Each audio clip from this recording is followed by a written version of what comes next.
Hello and welcome to this video for the PQ Back to Basics series, where within this session I'll be taking you through how to complete the VAT control account. So the aim of this video is to try and help you to understand the double entry bookkeeping involved when producing the VAT control account. So by the end of this video you should be able to confidently identify which transactions go on the debit side or credit side of the VAT control and why. But firstly, let's just have a quick reminder on what VAT actually is. VAT is a sales tax set by government. If a business is VAT registered, it must charge VAT on its taxable products or services. This then needs to be accounted for and paid across to HMRC, usually on a quarterly basis. And the standard rate of VAT in the UK is 20%. Now, the way that VAT works for a VAT registered business is that although they have to charge VAT on the products or services they sell, they can also claim back the VAT on the products or services that they purchase. And that brings us on to output tax and input tax. So output tax is the tax accounted for by a business when selling goods or services. And input tax is the tax accounted for by a business when purchasing goods or services. The difference between the business's output tax and input tax is what would then be paid across to HMRC.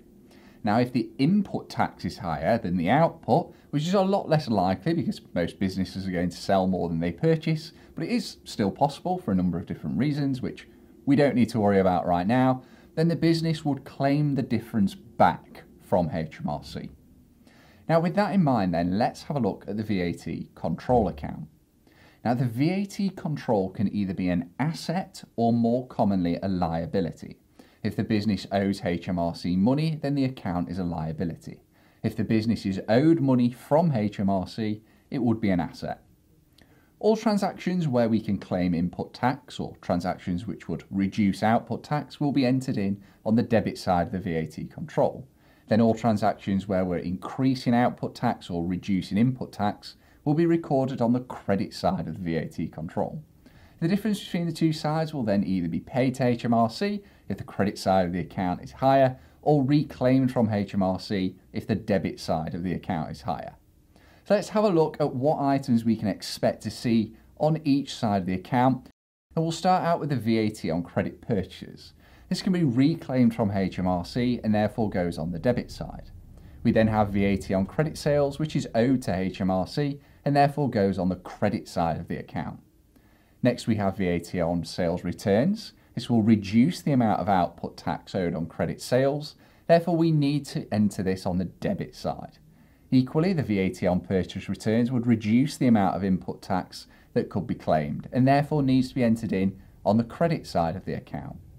VAT on cash sales and cash purchases will follow the same rules as credit sales and purchases, with VAT on cash purchases being entered in on the debit side and VAT on cash sales being entered in on the credit side. Then come discounts allowed and discounts received. Discounts allowed would reduce the amount of VAT that needs to be paid on our credit sales and therefore needs to be entered in on the debit side. Adversely, the discounts received figure would reduce the amount of input VAT we could claim on credit purchases and therefore is entered in on the credit side of the account. Then moving on to irrecoverable debt. This would occur when we've made a sale on credit to a customer, but they've never actually paid. You would have originally recorded the output VAT on this sale within the credit side of the VAT control. However, because we never received that money from the customer, HMRC allows us to claim the VAT back, and to do this we need to enter the VAT on the debit side of the VAT control.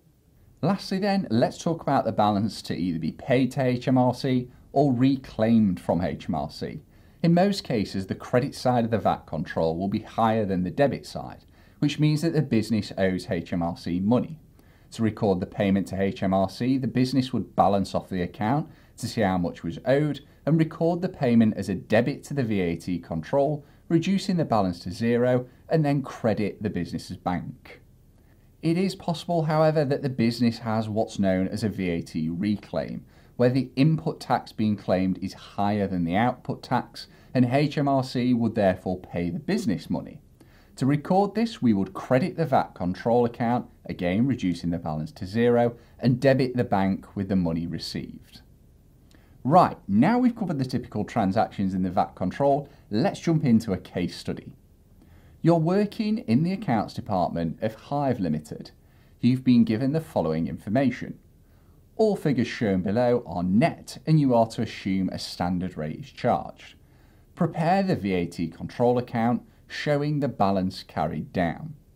So step 1 here will be to first calculate the VAT amounts. Within the question, it states that the figures being given are shown as net, which, just to clarify, means without VAT. Let's get those figures into a table so it's a bit easier to see. Now, to calculate the VAT, we can either multiply by 20% or divide by 5. Either way will give us the correct VAT figures. So let's do that now and get those figures in. Perfect. So now we have our VAT figures, let's draw up the VAT control account. Now we know where each of these goes, let's enter the transactions into the account. So VAT on cash purchases goes to the debit side, VAT on cash sales on the credit side, VAT on credit sales, again on the credit side, VAT on discounts received on the credit side. The VAT on credit purchases. This can be reclaimed from HMRC and therefore goes on the debit side. Then the VAT on irrecoverable debt is entered in on the debit side. The final step then would be to balance off the account. So add up the debit side, which comes to 4,120, then add up the credit side, which comes to 6,966.